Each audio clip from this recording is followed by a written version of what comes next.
नमस्ते दोस्तों, सी of stories के इस खास एक्सप्लेनर में आपका बहुत बहुत स्वागत है। आज के इस विश्लेषण में हम भारतीय इतिहास के एक ऐसे पन्ने को पलटेंगे जो पिछले 58 सालों से एक बहुत ही गहरा और स्याह रहस्य बना हुआ है। एक ऐसा रहस्य जिसने हम सभी के मन में कभी ना कभी कई सवाल जरूर छोड़े हैं। हम बात कर रहे हैं भारत के दूसरे प्रधानमंत्री लाल बहादुर शास्त्री जी की ताशकंद में हुई उस अचानक और बेहद रहस्यमयी मृत्यु की।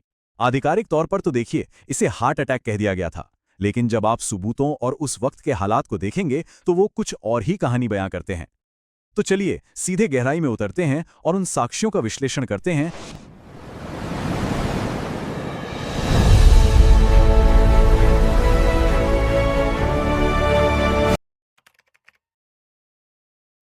अब सबसे बड़ा सवाल ये है कि क्या 1966 का वो शांति समझौता ही इस रहस्यमयी मृत्यु का असल कारण बना?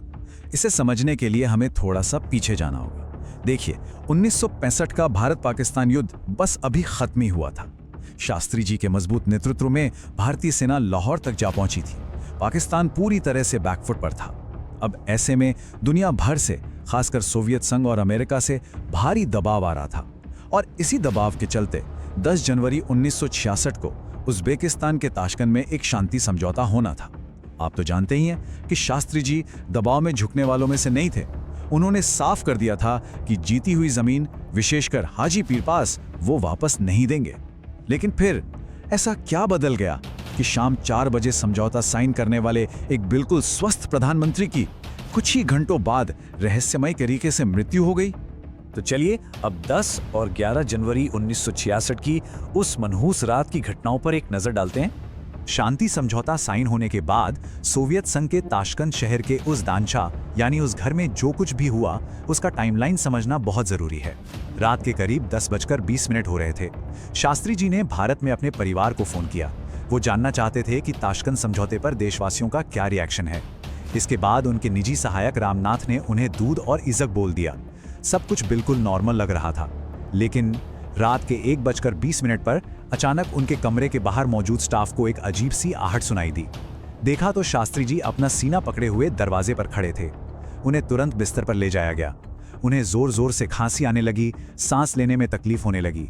आनन फानन में डॉक्टरों की टीमें बुलाई गई, लेकिन रात 2:30 पर रशियन और इंडियन डॉक्टरों ने उन्हें मृत घोषित कर दिया।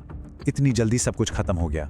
इस पूरे वाकये में जो सबसे अहम और परेशान करने वाली बात है, वो है उनके अंतिम क्षण।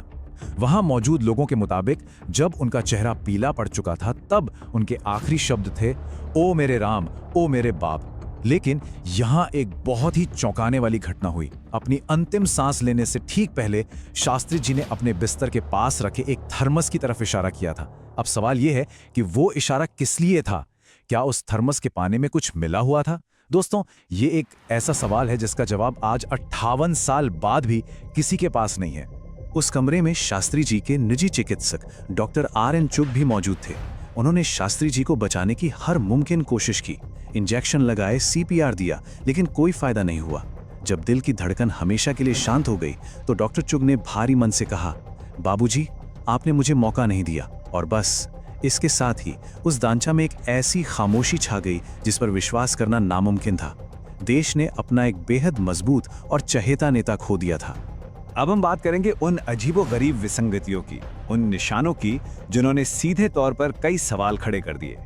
ताशकंद में जो हुआ वो तो चौंकाने वाला था ही, लेकिन जब शास्त्री जी का पार्थिव शरीर दिल्ली के पालम एयरपोर्ट पर लाया गया तो जो दृश्य सामने आया उसने शक को यकीन में बदलना शुरू कर दिया।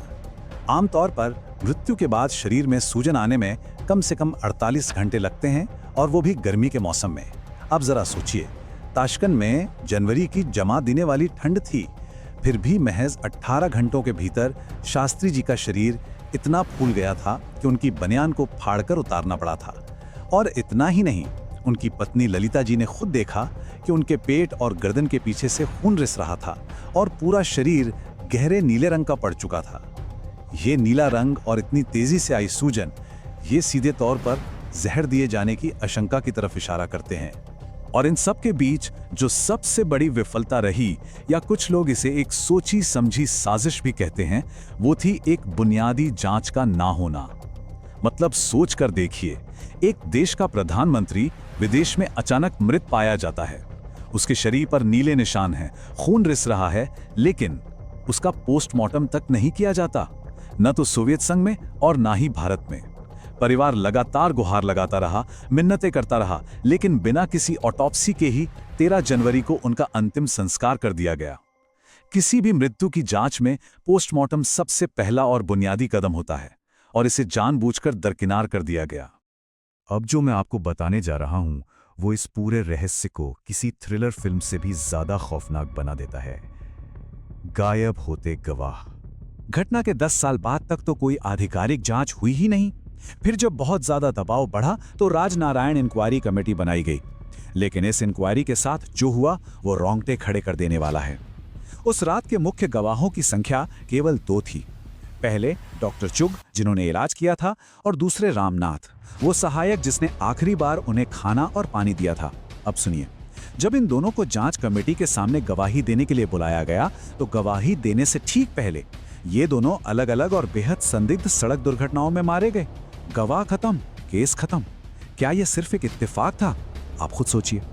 गवाहों की मौत के बाद चलिए अब निष्पक्ष रूप से उन 4 प्रमुख थ्योरीज पर नजर डालते हैं जो इस मामले में सबसे ज्यादा चर्चा में रहीं।